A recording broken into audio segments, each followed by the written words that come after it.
If you know anything about basic music theory, you know that Somewhere Over the Rainbow is the quintessential octave jump, and it's a great example of musical storytelling. The far leap represents the soaring aspirations of the singer. But there's a lot more going on.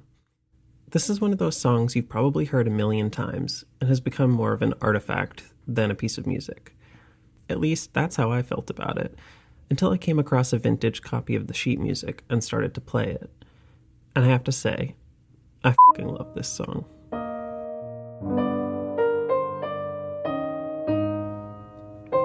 Welcome back. Today we're talking about Somewhere Over the Rainbow, with lyrics by E.Y. Hamburg and music by Harold Allen. We're in the key of E-flat major, and since this is Dorothy's want song, it makes sense it's in a major key. But I was a little shocked to find that there's only one measure of the melody that veers out of the major. The tone is so somber, and something about it feels like it should be in a minor key. As we'll see, this is because the chords, in addition to being complex and jazzy, typical for the era, can also get pretty chromatic, which is thematically very fitting. We start on our tonic, E-flat major, moving to the 3, G minor, back to 1, then to 4, A-flat. We land back on G minor at the end of the phrase, Somewhere Over the Rainbow, way up high.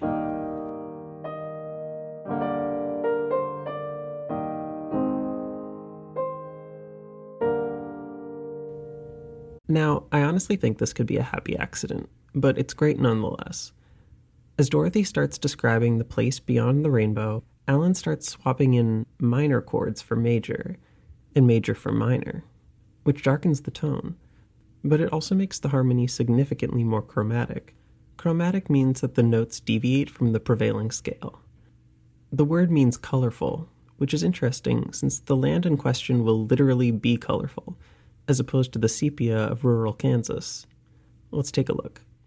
This phrase begins on the major 4 chord, A-flat, but drops to A-flat minor. The word land is supported by the tonic 1, but then moves to C9. In E-flat major, the chord with the root of C should be C minor, but here it's major with an added 9, giving it a dreamy sus sound. See my video on defying gravity for more on shimmery sus chords.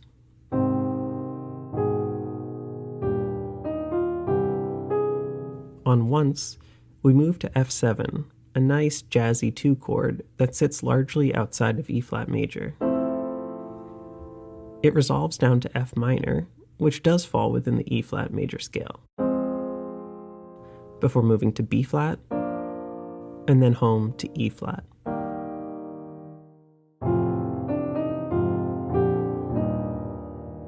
This is a fun little chord progression for a bunch of reasons, but notably it uses the circle of fourths to get back home. C to F to B-flat to E-flat.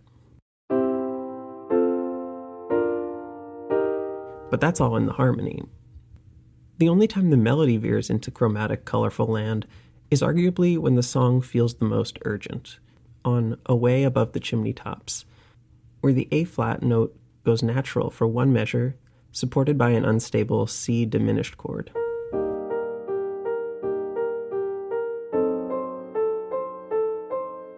As I mentioned earlier, the octave jump at the beginning of the chorus is classic musical storytelling, where the melody orally represents what is being sung in the lyrics.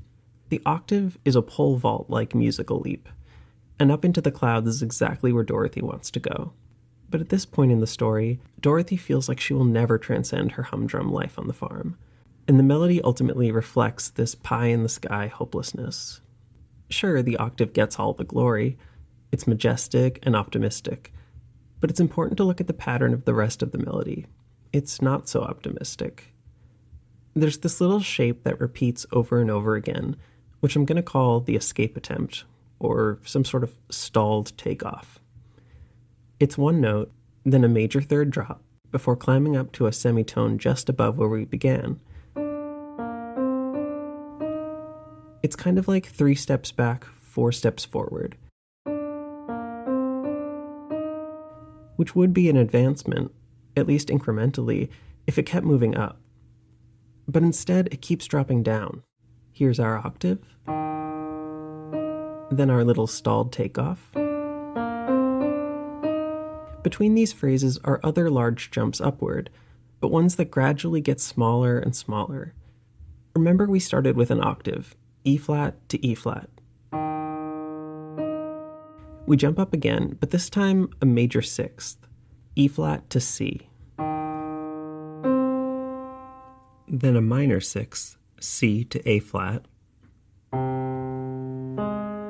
And we get our escape attempt 2 more times, each dropping down a little further than before, and solemnly landing right back where we started.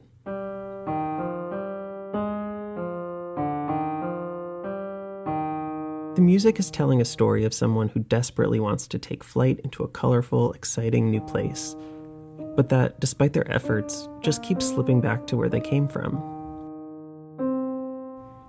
It's beautiful and melancholy. And that's why I fucking love this song.